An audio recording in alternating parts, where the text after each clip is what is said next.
I heard it's going south. It is. This will end in disaster. I asked, Mother, what are we to do? Prepare yourselves for a major change in lifestyle. Things will no longer be as they have in the past, with things readily available. Prepare yourselves and pray. Pray as often as you think of the situation. I am listening to your hearts, children.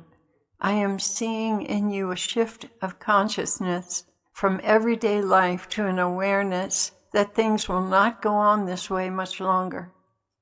It is good that you are beginning to think this way. Holy Spirit is preparing you. I also see you being mindful of the victims of these horrible war crimes. Please lift them up to us for restoration and salvation. All in all, I am pleased with you for being so mindful of their plight. You are children after my own heart, and Jesus, too, is pleased with your sincere prayers. As this progresses, you shall be introduced to new and deeper and more effective ways of praying. Pray for this and be open. Your fasting, as you can, is also pleasing to the Lord. I want this community to be a well-oiled machine that moves in synchronization. You will need this kind of unity in the near future. There is a reason why you got the Rhema, the church at Philadelphia. This is a good description of who you are and who you are meant to be. This is the well-oiled machine I was speaking of. The enemy is very busy at work, trying to give you cause to find fault with one another. Reject these judgments as you would run from phosphorous falling from the sky. Do you understand, my loved ones?